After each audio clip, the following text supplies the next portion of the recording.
I went through the most catastrophic hurricane in U.S. history. My parents waking me up in the middle of the night. This is a very serious storm. This is definitely a scary situation. The winds are 140 miles per hour. I was 11 years old. I can remember Andrew like it was yesterday.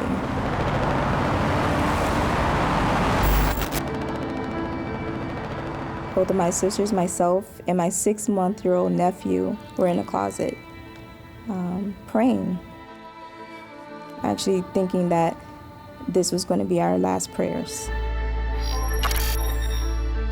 South Florida is one of the most vulnerable areas to climate and weather disasters in America.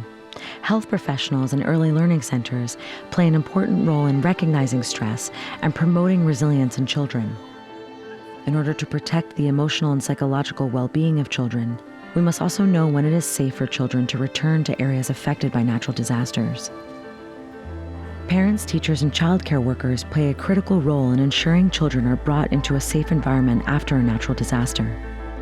It is our responsibility as pediatricians to prepare the families for the psychological and emotional trauma of hurricanes.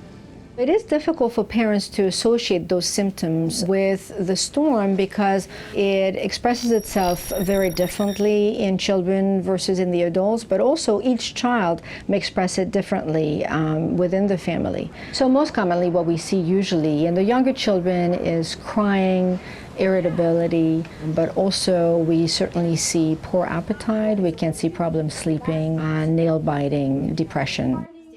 You're awesome, give me 5. Yes! All right, awesome. Okay. In order to address the emotional and psychological needs of children, we must first protect them from physical and environmental hazards that occur post-disaster. The first step in protecting children is ensuring they are brought back to a safe environment.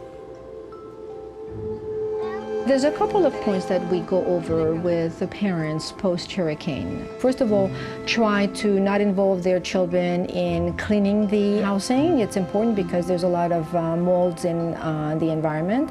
The second is to keep them safe because the outdoor has a lot of mosquitoes, has a lot of debris, so that's an important part. Making sure that they're drinking only bottled water because children, when they get diarrhea and vomiting, are actually more susceptible to dehydration than the adult. Muy bien. ¿Quieres más? ¿Quieres más? Ven.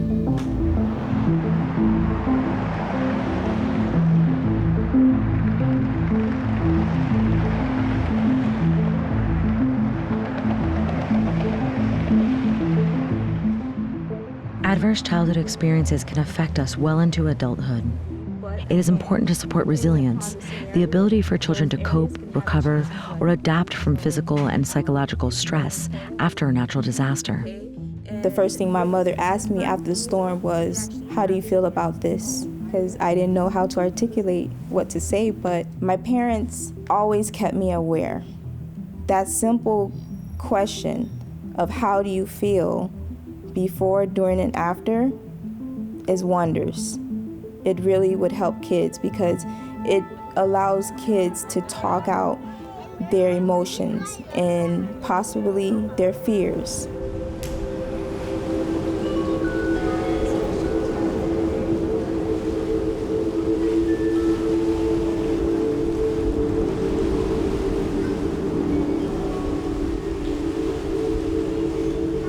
Children need a safe and nurturing environment to return to after a hurricane, such as childcare centers and schools, while parents are involved in cleanup efforts, finding suitable living spaces, working, or seeking employment.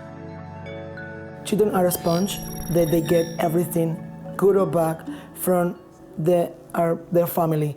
And then if the family are sad or are losing job or are losing houses, they're gonna be sad. And then that's gonna reflect in the child. And that's why we came the second home, because we were able to offer a second place to take care of them, to show them love while the parents were looking for a job.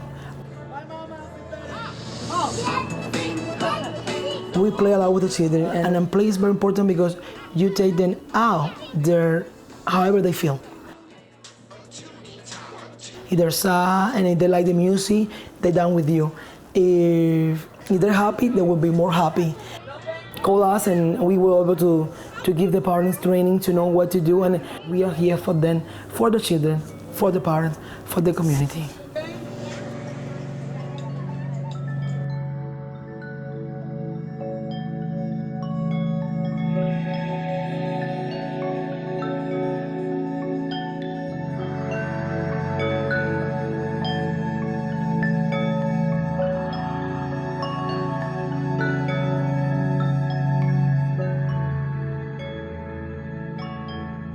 I think that preparing for the hurricane season is absolutely something that we should talk about. What should we expect and what are the tools? There's so much information on emotional and mental health, specifically for children, that the community can take advantage of. Awareness is key. Something that was so devastating, it actually brought out that community involvement piece, which is something I never forget. While it may be impossible to prevent storms and disasters, we can help children cope more effectively by preparing families before the storm, recognizing the early signs of emotional distress, and connecting families to resources right away. Developing resilience is key to adapting and thriving in our changing environment. The Pediatric Environmental Health Specialty Units are here to help. For more information on how to prepare your community, please visit PEHSU.net.